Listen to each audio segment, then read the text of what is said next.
ng pagpapasa ng krus at pagsunod sa kanya patungong Jerusalem kung saan siya maghihirap, ipapako at mamamatay. Ngunit sa ikatlong araw, mabubuhay siya sa kaluwalhatian. Ang kahihinatnan ng ating guro, ang siya rin nating kahihinatnan. Alam natin na napakabigat ang katumbas ng pagiging disipulo at nangangailangan ito ng pagkamatay sa sarili. Ang mamatay sa sarili sa piling niya upang matagpuan ang bagong buhay. Sa simula ng paglalakbay na ito, tungo sa Pasko ng pagkabuhay ni Jesus, sa pagdaan at paglampas sa kamatayan, alalahanin natin ang mga banal na salita ni San Andres ng Creta. Kung walang krus, hindi na ipako si Kristo. Kung walang krus, hindi na ipako ang buhay sa puno. At kung hindi ipinako dito ang buhay, hindi dadaloy ang kawalang kamatayan na umagos sa tagiliran ni Kristo. Dugo at tubig sa ikadadalisay ng sangkatauhan. Kaya kahangahangang kadakilaan at kagalang-galang ang krus. Ang krus ang tinatawag na luwalhati ni Kristo. Pinagpupugayan ito bilang kanyang tagumpay. Magsiluhod po ang lahat. Pambungad na panalangin. Manalangin tayo para sa lakas ng loob na makasunod kay Kristo. Tayo pong lahat, Amang mapagmahal, naghirap alang-alang sa amin ang iyong anak na si Jesucristo. Binigyan niya kami ng halimbawa upang makasunod kami sa Kanya. Pinasan niya ang aming mga kasalanan hanggang sa kahoy ng krus, upang mula sa pagkaligtas namin sa kasalanan ay mabuhay kami sa kabanalan. Kagalingan ang hatid sa amin ng Kanyang mga sugat. Palakasin mo ang aming loob sa Kanyang pagmamahal. Patnubayan kami ng Kanyang halimbawa at tulungan kaming tahakin ang daan ng krus, sapagkat handa kaming sumunod sa Kanya sa daang patungo sa buhay. Hinihiling namin ito sa ngalan niya na nabubuhay at nagaharing kasama mo at ng Espiritu Santo, iisang Diyos, magpasawalang hanggan. Amen. Magsitayo po ang lahat.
unang istasyon, ang huling hapunan.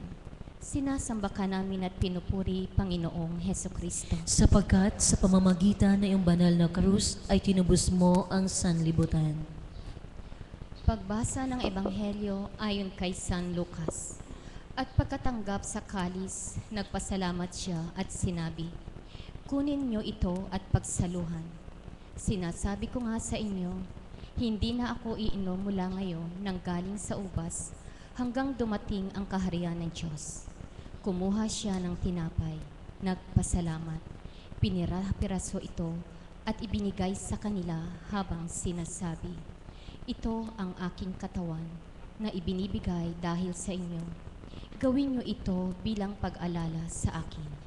Pagkatapos ng hapunan, gayon din ang ginawa niya sa kalis habang sinasabi, "Ang kalis na ito ang bagong tipan sa aking dugo na ibinubuhos dahil sa inyo." Magsiupo po ang lahat.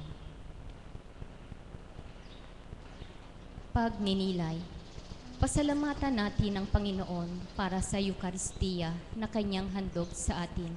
Ibinibigay niya ang lahat para sa atin. Sa pagkamatay niya sa krus, nagkaroong kaganapan ng kanyang buhay at ibinigay niya sa atin ang kanyang sarili bilang pagkain. Papagtagumpayin natin ang pag-ibig, inaalala natin sa Huwebes Santo na minahal niya sila hanggang sa katapusan at ang "Lagi akong suma sa inyo." Sa Eukaristiya, isinasakatuparan ni Jesus ang kanyang paglilingkod na magbigay ng liwanag at init. Walang tigil siyang nagdarasal para sa lahat. Kung mauunawaan lamang natin ang ibig sabihin ng sumaati ng Diyos, lumapit tayo kay Jesus at manatili sa Kanya. Manalangin tayo sa pamamagitan niya, kasama niya at sa Kanya. Magsiluhod po ang lahat. Panalangin tayo pong lahat. Panginoong Hesukristo, sinasamba ka namin, buhay kang kapiling namin sa sakramento ng iyong katawan at dugo. Maialay nawa namin sa ating Amang nasa langit ang pangako ng ganap na pagmamahal. Maialay nawa namin sa ating mga kapatid ang buhay na laan sa pag-ibig at paglilingkod sa kaharian ng Diyos. Amen. Magsiupo po ang lahat.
Magsitayo po ang lahat.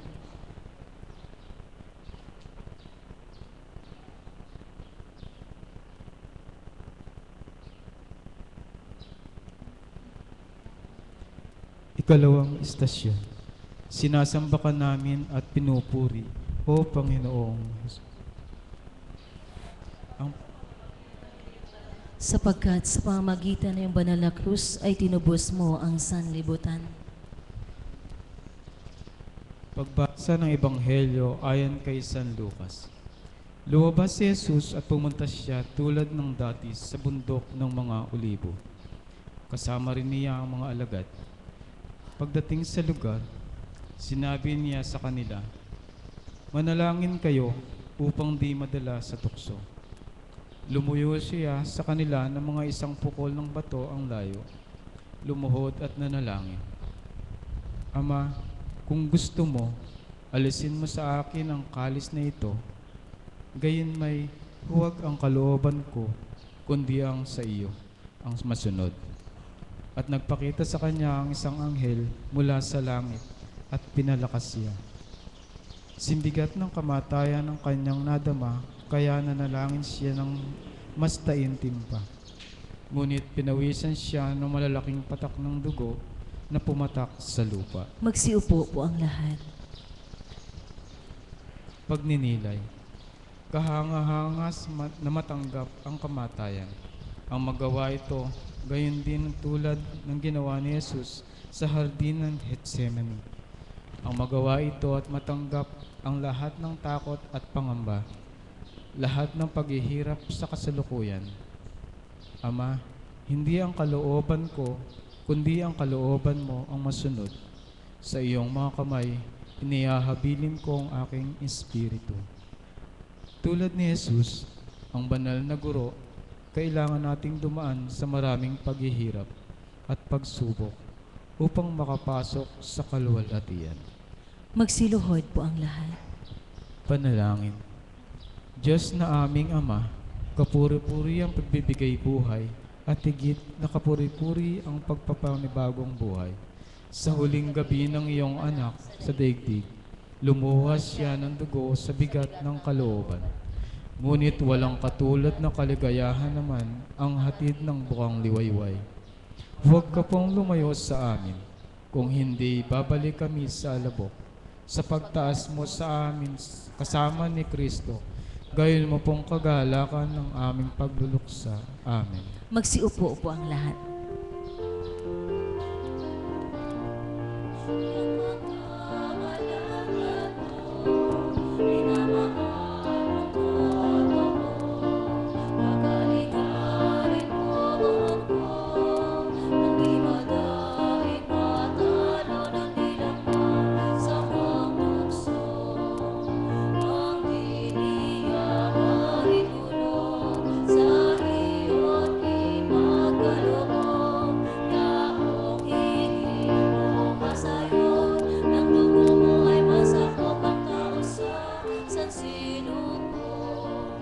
Natigilan na ang puso at hindi na nakakibo. Pinawisan na ng dugo, dating pawis ang pahalo sa lupa ay tumutulo. Magsitayo po ang lahat. Ang ikatlong istasyon, si Jesus sa harap ng Sanhedrin. Sinasamba ka namin at pinupuri o Panginoong Hesukristo. Sapagkat sa pamamagitan ng iyong banal na krus, tinubos mo ang sanlibutan. Pagbasa ng Ebanghelyo mula kay San Mateo. Naghahanap ang mga punong pari at ang kataas-taasang sanggunian ng gawa-gawang patotoo laban kay Jesus upang maipapatay siya. Ngunit wala silang nakita kahit na maraing bula ang saksi ang nagpresinta. Sa bandang huli, may dalawang humarap at nagpahayag. Sinabi nito, "Magigiba ko ang templo ng Diyos at itatayong muli sa loob ng 3 araw." At tumayo ang punong pari at sinabi sa kanya, "Wala ka bang maisasagot sa lahat ng ito? Ano ba ang totoo nilang ito laban sa iyo?"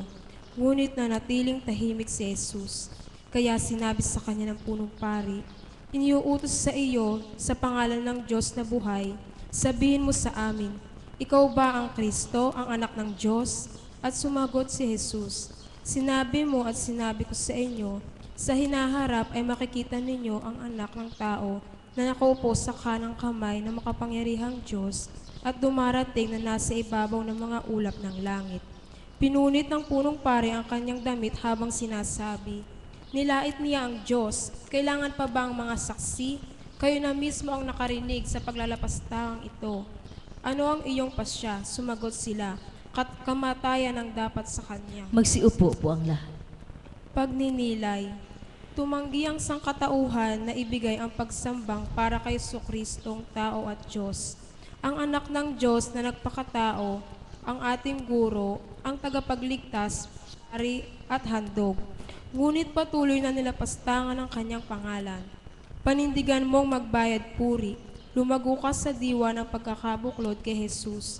Ngunit kailangan kang tumahimik at nakapako ang kalooban sa Diyos para lumago, sapagkat sa katahimikan nangungusap si Jesus. Magsiluhod po ang lahat. Panalangin tayo pong lahat. Diyos naming Ama, sa kanyang paghihirap at pagkamatay, kapayapaan ang ipinahayag ni Jesucristong salita mo sa makasalanang sanlibutan at ipinagkaloob ang sangkatauhan, ang handog ng pakikisundo. Turuan mo kaming masundan ang halimbawang bigay niya sa amin. Magawa namin ang aming pananampalataya, pag-asa at pag-ibig na maging pagmamahal ang muhi, kapayapaan ang alitan at buhay na walang hanggan ang kamatayan. Amen. Magsiupo po ang lahat.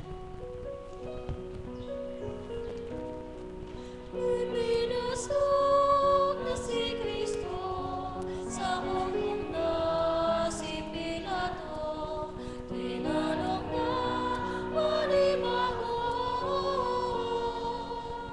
taga saan ka matuto, alin ba ka ang kahit mo, ang linikar ni Pilato ay kapangyarihan ako,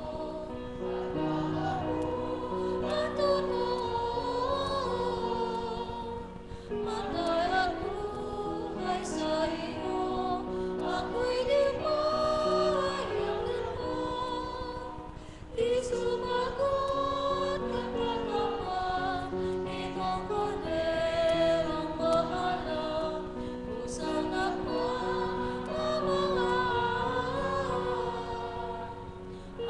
pa ang hinihintay, makikita.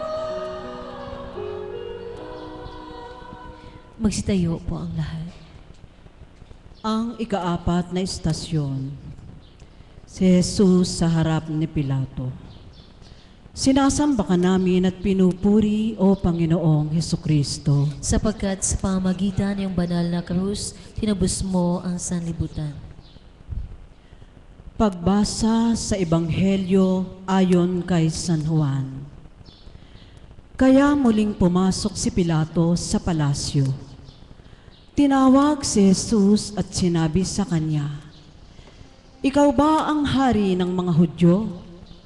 Sumagot si Jesus, "Mula ba sa iyo ang salitang ito? O may nagsabi sa iyo tungkol sa akin?" Sumagot si Pilato, "Ako ba'y Hudyo? Ipinaubaya ka sa akin ng mga kalahi mo at ng mga punong pari. Ano ba ang ginagawa mo?" Sumagot si Jesus, "Hindi sa mundong ito galing ang pagkahari ko. Makikibaka sana ang mga tauhan ko upang hindi ako maipaubaya sa mga Hudyo. Hindi nga galing ito sa pagkahari ko." Kaya sinabi sa kanya ni Pilato, "Kaya hari ka nga, hindi ba?" Sumagot si Jesus, "Ikaw ang nagsabing hari ako. Isinilang ako upang magpatunay sa katotohanan. Dahil dito, kaya ako dumating sa mundo at nakikinig sa aking tinig ang sinumang makatotohanan." Sinabi sa kanya ni Pilato, "Ano ba ang katotohanan?" Pagkasabi ni Pilato nito, muli siyang lumabas sa mga Hudyo at sinabi sa kanila, "Wala akong matagpuang sala sa kanya. May kaugalian kayo na pinalalaya ko sa inyo ang isang tao sa araw ng Paskwa. Kaya gusto ba ninyong palayain ko sa inyo ang hari ng mga Hudyo?" At muli silang nagsigawan, "Hindi siya, kundi si Barabas. Si Barabas ang tulisan." Magsiupo po ang lahat. Parang maamong tupang dinadala sa patayan. Hinarap ni Jesus ang kanyang paghihirap. Ngunit ipinagpalit nila si Barabas para sa kanya. Paano tayo minahal ni Jesus sa pag-aalay sa sarili para sa atin? Kung gusto mong magmahal gaya ni Jesus, Ialay mo ang iyong sarili bilang handog para sa iyong kapwa. Magsiluhod po ang lahat. Panalangin tayo pong lahat. Amang nasa langit, ang pagmamahal ng iyong anak ang naghatid sa kanya na tanggapin ang paghihirap sa krus upang magkaroon ng panibagong buhay ang kanyang mga kapatid. Tulungan mo kaming yakapin ang mundong bigay mo sa amin upang magawa naming buhay at kagalakan ng pagkabuhay ang kadiliman ng pait at paghihirap nito. Amen. Magsiupo po ang lahat.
Magsitayo po ang lahat. Ikalimang istasyon, ang paghagupit kay Jesus. Sinasamba ka namin at pinupuri, O Panginoong Hesukristo. Sapagkat sa pamamagitan ng iyong banal na krus, tinubos mo ang sanlibutan. Pagbasa ng Ebanghelyo mula kay San Juan. Kaya ipinakuha noon ni